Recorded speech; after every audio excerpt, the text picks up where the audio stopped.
Welcome to the deep dive. You sent us a real intellectual feast this time. Friedrich Nietzsche's Beyond Good and Evil. Oh, yeah. Definitely a feast. A challenging one, maybe. Right, and if you're looking to, get a handle on big ideas without getting totally bogged down, Nietzsche can feel,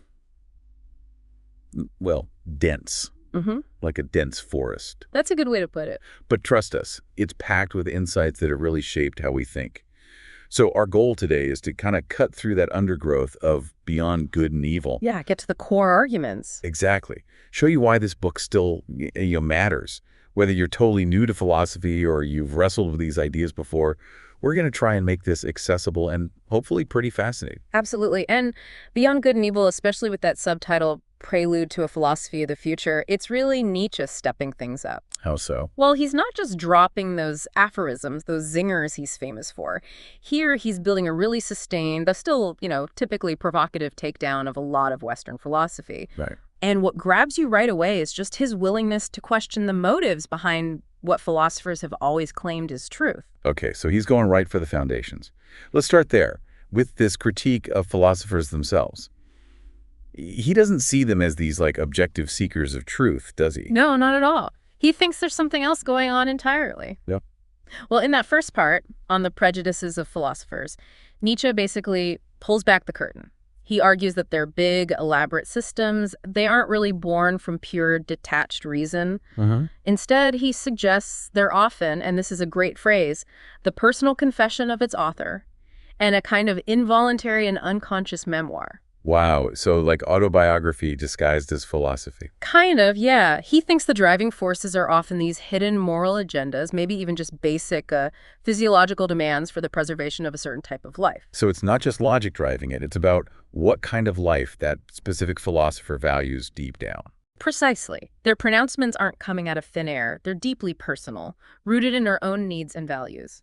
And from there, he starts to pick apart some really fundamental assumptions in philosophy, doesn't he? Things we usually take for granted. Yeah, and a key thing here is remembering Nietzsche's background. He was a philologist, a scholar of language. Right, words and texts. Exactly. And he shows how language itself, which he thinks comes from a pretty rudimentary form of psychology, can actually box our thinking in. How did that work? Well, take the idea of the soul, or the I, what he calls the subject and ego superstition. He argues these concepts are almost baked into the grammar we use, subject, verb, object. So the way we talk shapes how we think about ourselves. Definitely. He even suggests that to really get past the idea of God, we might need to dismantle the very structures and language that, prop that belief up. It's like our words are setting traps for us. In a way, yes. And then he takes aim at something even more basic, the will to truth. The whole idea that truth is the ultimate goal, the highest value. Wait, he questions truth itself. He raises this really fundamental challenge. He asks, and I'm paraphrasing slightly, okay, we want truth, but why not rather untruth? Or uncertainty? Or even ignorance? That's bold. Why would we prefer untruth? Well, he's asking why we automatically assume truth is always better. Maybe, he suggests, certain untruths, useful fictions, perhaps might actually be crucial for life to flourish, for us to thrive. Okay, so the value of an idea isn't just whether it's objectively true in some abstract way. Right. But more about whether it, helps us live, helps us grow, maybe even evolve as a species. Exactly. Nietzsche argues the real question we should ask about any judgment is to what extent it is life-promoting, life-preserving, species-preserving, perhaps even species-cultivating. That's a very different way of measuring ideas. Very practical, almost biological. It's a huge departure from how most philosophy operated, yeah. Very life-centered. And he definitely doesn't hold back when criticizing the big names, the philosophical heavyweights. Let's talk Plato.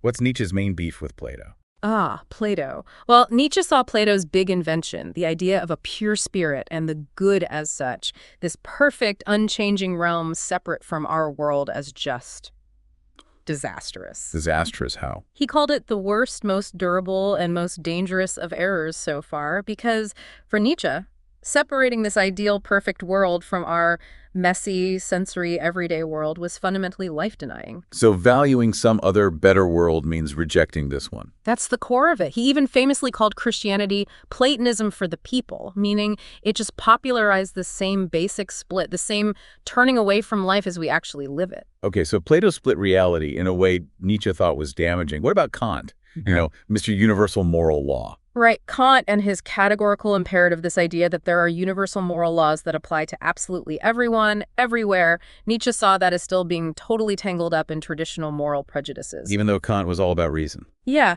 and what Nietzsche found particularly interesting, or maybe inconsistent, was that Kant himself recognized that our minds actively structure our experience.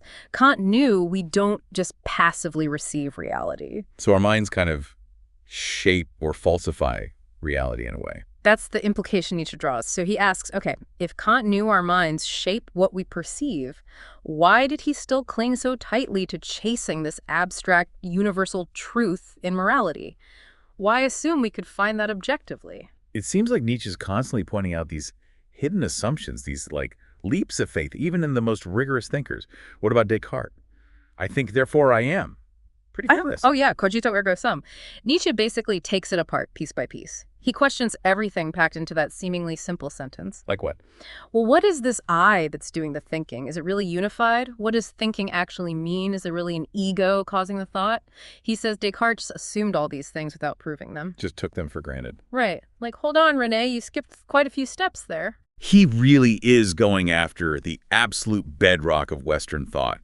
Even someone like Spinoza, who laid out his philosophy almost like geometry proofs. Yeah, Spinoza's mathematical form, Nietzsche saw that rigor, that hocus pocus of mathematical form, as actually being a kind of smokescreen. A smokescreen for what? For Spinoza's own personal philosophy, his own values, maybe even a disguised will to power operating underneath that seemingly objective surface. So the method itself was a kind of power move. That's how Nietzsche frames it, yeah, like a mask for his own underlying drives. Okay, one more group, the Stoics. Yeah. They famously said we should live according to nature.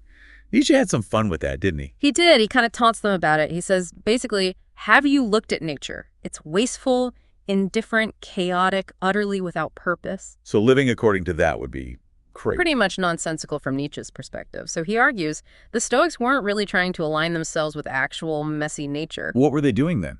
He suggests they were actually trying to impose their idealized image rational, ordered onto nature. They wanted nature to conform to their values. So it wasn't submission to nature, but an attempt to dominate it intellectually. Exactly. For Nietzsche, this was a really subtle but powerful form of the will to power, what he calls the most spiritual will to power, trying to make reality fit your ideal. Although you should probably mention some scholars think Nietzsche might be misreading the Stoics here. That's a fair point, yeah. Some argue the Stoic concept of nature was inherently rational and ordered in their view, so Nietzsche's critique might miss their specific understanding. Okay, so zooming out, the big picture with all these critiques, is Nietzsche trying to expose the hidden motivations, the perspectives, the drives behind the philosophical arguments. Right, revealing this underlying force. This will to power that's maybe operating underneath the supposed will to truth. Precisely. Which brings us neatly to that concept itself. Okay, let's dig into this will to power. It sounds absolutely crucial for understanding beyond good and evil. It is. It's really central, though maybe not presented as a fully baked metaphysical system in this specific book. It's more like a fundamental explanatory principle he uses. Okay, explaining what? All sorts of things, really. On a psychological level, on a biological level, he defines it as this basic, intrinsic drive in all living things towards, well, expansion, growth, overcoming obstacles, exerting influence, dominating, and also, crucially, self-mastery. Self-mastery, so power over oneself, too. Yes, that's a key part. Yeah. And he sees this drive as even more fundamental than, say, the instinct for simple self-preservation or even procreation. More basic than survival. That's the idea. The core insight is that underneath our desire to just stay alive or even to be happy, there's this deeper urge. The drive to grow, to overcome, to exert influence, to become more, even if that involves risk. That's fascinating. He suggests that even actions that look selfless, they can also be traced back to this will to power. Exactly. He argues that even things like self-denial or asceticism or sacrifice can be interpreted as sort of redirected expressions of this basic drive. Well, maybe someone seeks power through being seen as holy, or through the sheer discipline involved in extreme self-control, or maybe through associating with a powerful group or cause. Okay, I see. And he puts it very bluntly in section 259. He says, exploitation does not belong to a corrupt or imperfect and primitive society. It belongs to the essence of what lives. Whoa. Exploitation is essential to life. He sees this drive to use, to incorporate, to overcome as just a fundamental biological function. Yeah. A consequence of the will to power that exists before we slap moral judgments like good or bad onto it. So biologically, life is about striving, overcoming, using. That's his view. And then psychologically, on the individual level, how does it manifest? Well, it's the drive behind our desire for independence, right? Yeah. For having some control over our circumstances. And again, self-mastery, controlling our own impulses, shaping ourselves. Nietzsche doesn't really see us as having these neat, unified selves or egos. What does he see instead? He views us more as these complex, dynamic collections of competing drives, competing forces, effects, and he even questions how much our conscious mind is really in charge. Suggesting maybe our unconscious drives are running the show more than we think. Something like that, yeah. Consciousness might be more superficial than we assume. And you mentioned it's not quite a full metaphysics in this book, but he does hint at a bigger picture, right? Yeah. A world driven by will to power. Yes, definitely. There are strong hints of a worldview where everything is in constant flux, constant becoming, not static being. So no fixed realities. Right. The world isn't made up of stable things, but is this dynamic interplay of forces, of wills, all driven by this fundamental will to power.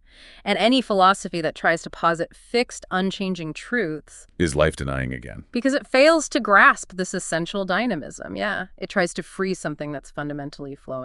Okay, what about the classic philosophy puzzle? Free will versus determinism. Where does Nietzsche land with the will to power? Well, he famously dismisses the idea of causa sui, this notion that our will can be completely self-caused, totally free from any prior influence. He calls that an absurdity, a fantasy. So no absolute free will. Is he a determinist then? Everything is predetermined. Not necessarily, no. He doesn't seem to fall into a strict determinism either. Some readings suggest he's carving out a kind of third way. Which is? We're definitely shaped by forces, internal drives, external circumstances, sure. But our consciousness, our will, might still have some capacity to guide our actions, to steer us, to work with those forces. So not total freedom, but maybe directed agency within limits. That's a good way to put it. It aligns with his ideas about self-creation, self-overcoming. We work with the material we're given, including our own drives. Okay, so the will to power ends up being this huge, potentially unifying idea, trying to explain everything from biology to psychology to maybe even the cosmos, replacing older metaphysical ideas. That seems to be the direction he's heading, yes. It's ambitious, to say the least. Definitely. Okay, let's shift gears then to another hugely influential concept from the book, the genealogy of values, and specifically this master versus slave morality distinction. Right. This is where Nietzsche really digs into the history and the psychology behind different moral systems. He introduces this famous dichotomy in section 260. Master versus slave. Yes, but it's really important to stress he presents these as ideal types, like pure forms, not necessarily that every single person or society fits perfectly into one box. Got it. So analytical tools more than rigid categories. Let's unpack master morality first. Where does Nietzsche say that comes from? Master morality, he argues, originates with the ruling castes, the nobles, the powerful, people with a proud disposition who are very conscious of their own superiority and their difference from the people they rule over. So aristocracy, hierarchy. Exactly. It's linked to societies with clear hierarchies, sometimes even involving slavery, he notes. And it's an active morality. It affirms itself. The noble type, he says, sees themselves as the creator of values. How do they create values? Basically by glorifying themselves. What is good is what resembles them: strong, powerful, noble. Good is a self-affirmation. Okay. And what specific values tend to emerge from this master morality? Think strength, power, health, maybe wealth, nobility of spirit, independence, being truthful at least with your equal severity, discipline, having reverence for tradition and ancestors. What about helping others? If they help the unfortunate, Nietzsche says, it tends to come from an overflow of their own power, a kind of noblesse oblige, maybe, rather than from pity. Pity isn't really a core value here. And their main distinction isn't good versus evil. No, their primary distinction is good, meaning noble, powerful, admirable like them, versus bad, meaning common, weak, despicable, unlike them. In a way, they operate beyond good and evil in the sense that slave morality later defines those terms. Their duties are mainly to their peers, their equals. Okay, that paints a pretty clear picture. Now, let's flip to slave morality. Where does that originate? Slave morality, as the name suggests, originates with the ruled, the oppressed, the suffering, the powerless. And its defining psychological engine is resentment. Resentment. You mentioned that before, like resentment. Yeah, it's a deep, simmering resentment, a kind of a reactive feeling. Those who are powerless look at the powerful, at the masters, and because they can't be like them, they start to devalue what the masters value. It's born from a feeling of impotence. So it's reactive, not active, like master morality. Exactly. Slave morality doesn't start with a yes to itself. It starts with a no to what is outside, what is different, what is other, specifically a no to the masters and their values. And what kinds of values emerge from this perspective, from the perspective of the weak and oppressed? The values that arise are ones that help alleviate suffering, that make life bearable for the herd, for the weak. Think pity, kindness, humility, patience, industriousness, modesty, friendliness, forgiveness, the virtues of the tamed. Things that make collective life easier, perhaps? Precisely. And crucially, they perform an inversion of values. What the masters called good, power, strength, independence, health, the slave morality relabels as evil because those are the qualities in their oppressors that cause them fear and suffering. And conversely. Conversely, what the masters might have looked down on as bad, weakness, humility. Suffering itself gets revalued as good. Being humble is good. Being poor in spirit is good. Suffering patiently is good. It's a complete flip. Driven by that initial resentment. Driven by resentment and the need to make their own conditions seem valuable, even superior. So Nietzsche's really controversial argument here is that modern Western morality, think Christian values, democratic ideals, socialism, utilitarianism, is basically the triumph of this slave morality, this herd morality. That's exactly his argument. He sees the overwhelming emphasis in modern Europe on pity, compassion, equality, the condemnation of power and ambition as clear signs that slave morality has won out over master morality. And he doesn't see this as progress. Far from it. He's deeply critical. He believes this triumph suppresses individuality, promotes mediocrity by valuing the lowest common denominator, the herd, and actively hinders the development of exceptional individuals, what he calls higher types. It's a kind of leveling down, a taming of humanity. That's exactly how he sees it, a domestication preventing humans from reaching their full, perhaps more dangerous potential. So this whole genealogical analysis tracing morals back to masters or slaves, it isn't just history for him. It's a weapon. It absolutely is. It's a critical tool designed to undermine the authority of prevailing moral systems, especially the ones dominant in his time. How does it do that? By showing they aren't divine commands or dictates of pure reason. Instead, they're rooted in specific historical circumstances, psychological needs like resentment, and power dynamics. Morality becomes a symptom, maybe even a tool used in power struggles, rather than some objective truth. It exposes the contingency, the perhaps grubby origins of our most cherished values. Precisely.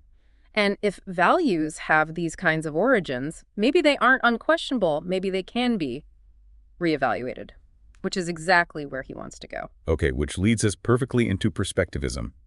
This sounds like the epistemological bedrock for his whole project in Beyond Good and Evil, the theory of knowledge behind it all. Absolutely, yes. Perspectivism is fundamental. It's the core idea that all knowing, all judging, all valuing is inevitably done from a particular point of view, a specific standpoint or perspective. So no view from nowhere. No God's eye view. Exactly. As Nietzsche famously puts it, there is only a perspectival seeing, only a perspectival knowing. There's no such thing as accessing reality directly, neutrally, objectively. Like different people viewing a statue from different angles. Yeah. Each see something real, but incomplete. That's a good analogy. Each perspective captures something, but it's always conditioned by the viewer's position, their interests, their values, their physical and psychological makeup. So he's fundamentally attacking the whole traditional idea of objective truth then. He really is. He sees the belief in objective truth especially the idea of achieving it through disinterested contemplation as just another prejudice, another dogma. Why disinterested? Because he thinks all knowing is inherently interested. It's driven by our drives, our values, our need to impose order and meaning on chaos. Even what we call facts, he argues, are already interpretations shaped by our perspective. Even facts. Yeah. He suggests language itself helps create the illusion of stable things or facts when maybe reality is much more fluid. And this connects back to his earlier questioning of the will to truth, right? Definitely. Within perspectivism, the question, why truth rather than untruth, becomes even more pointed. If all knowledge is perspectival interpretation anyway, then maybe the truth of a perspective isn't the most important thing. Exactly. He keeps returning to that pragmatic or vitalistic criterion. The value of a belief or perspective lies less in its supposed objective accuracy and more in its ability to further life, to enhance power, to promote growth and flourishing for that particular perspective. So some untruths might be more life-enhancing than some truths. That's a radical suggestion. Maybe certain illusions or interpretations, even if technically false, are necessary fictions for us to live and thrive, while some traditional metaphysical truths might actually be damaging, life-denying falsehoods from his perspective. Okay, but if everything is just perspective, does that mean anything goes? Is it just total relativism, where my perspective is as good as yours, end of story? That's a really crucial point. Nietzsche's perspectivism is generally not seen as simple relativism, where all views are equally valid. He doesn't just throw up his hands. So how do we evaluate perspectives if there's no objective truth to measure them against? Well, he seems to redefine objectivity. It's not about having no perspective, which he thinks is impossible. Instead, objectivity becomes the ability to control one's perspectives, to know how to employ a variety of perspectives and interpretations in understanding something. So more perspectives give you a richer, more objective understanding. Kind of, yes. The more eyes, different eyes we can use to observe one thing, the more complete our concept of it, our objectivity will be. He values intellectual flexibility, the ability to see things from multiple angles, incorporate different drives and effects. So we can still compare perspectives. On what grounds? Yeah, it seems we can evaluate them based on things like internal coherence, explanatory power, how comprehensive they are, how much reality they seem to account for, and crucially, whether they tend to be life-affirming or life-denying. Some perspectives are clearly richer, stronger, more encompassing than others. So it allows for critique and evaluation, just not based on some mythical objective truth. Exactly. Perspectivism provides the philosophical groundwork for his whole critique, by showing that all knowledge, including moral knowledge, is perspectival. He undermines the claims to absolute authority made by traditional systems, especially slave morality. Precisely. It opens up the space to ask, whose perspective does this morality serve? Does it enhance life? And could there be other, perhaps higher perspectives? It paves the way for his call for a revaluation of all values. This has been, wow, a really deep dive. It's amazing how these ideas, the critique of philosophers, will to power, master-slave morality, perspectivism, all interconnect and build on each other. They really do form a complex, challenging tapestry. It's not always systematic in the traditional sense, but the themes resonate and reinforce each other throughout the book. Okay, let's wrap up by talking about the legacy. Beyond Good and Evil clearly didn't just disappear. It cast a long shadow, didn't it? Oh, a massive shadow. It's undeniably one of the most influential philosophy books of the modern era. Its impact on 20th century thought is just immense across the board. Let's start with existentialism. Figures like Sartre, Camus. How did Nietzsche's book feed into their thinking? You can really see Beyond Good and Evil as a major precursor to existentialism. Nietzsche's whole critique of traditional values, the resulting sense of nihilism, the void left behind, created the problems the existentialists grappled with. In many ways, yes. And his emphasis on individual freedom, on responsibility for creating meaning and values in a godless world, his whole idea of the free spirit, these are all deeply existentialist themes. So how did someone like Sartre engage with it? Well, Sartre definitely took up the challenge to traditional morality and the call for individuals to create their own values. But his focus was more on radical, almost absolute individual freedom. Existence precedes essence, and the idea of bad faith, choosing not to be free. It's related, but maybe less focused on Nietzsche's will to power as the driving force. And Camus. Camus really admired Nietzsche's confrontation with the absurdity of existence, the clash between our desire for meaning and a meaningless universe. He saw Nietzsche as forging a path towards affirming life despite the absurd, though, again, they might have differed on the details, perhaps around freedom and determinism. So Nietzsche set the stage, asked the hard questions that existentialism tried to answer in its own ways. What about postmodernism and post-structuralism? His influence seems even more direct there. Oh, absolutely central. If existentialism picked up on the themes of freedom and meaning, postmodernism and post-structuralism really seized on Nietzsche's critique of knowledge itself. The perspectivism stuff. Yes, and the critique of objective truth, the suspicion of grand narratives or universal explanations, the genealogical method for uncovering power dynamics within knowledge systems, the deconstruction of stable subjects, and the focus on language. These are all core postmodern concerns that have deep roots in Nietzsche. Can you give examples? Foucault. Sure. Michel Foucault explicitly took Nietzsche's genealogical method and applied it brilliantly to analyze institutions like prisons and hospitals, showing how knowledge and power are intertwined in creating discourses. He shared Nietzsche's deep skepticism about universal reason. And Jacques Derrida engaged profoundly with Nietzsche's critique of Western metaphysics, what Derrida called logocentrism. He used deconstruction, a technique heavily inspired by Nietzschean ideas, to show the instability of meaning in texts and the reliance on binary oppositions like good-evil that Nietzsche sought to overcome. Nietzsche's playful, often challenging use of language itself was also influential for Derrida. So Nietzsche's attack on foundations, on stable truth and meaning, really became a cornerstone for these later movements. You could definitely say that. His anti-foundationalism is hugely important for much of postmodern thought. What about Martin Heidegger, another giant of 20th century philosophy who took Nietzsche very seriously? Yes, Heidegger engaged with Nietzsche intensely, though in a quite different and also controversial way. Heidegger saw Nietzsche as incredibly important, but ultimately as the last metaphysician of the West. Wait, metaphysician? I thought Nietzsche was critiquing metaphysics. That's the standard view. But Heidegger interpreted concepts like the will to power and the eternal recurrence as actually being metaphysical doctrines themselves.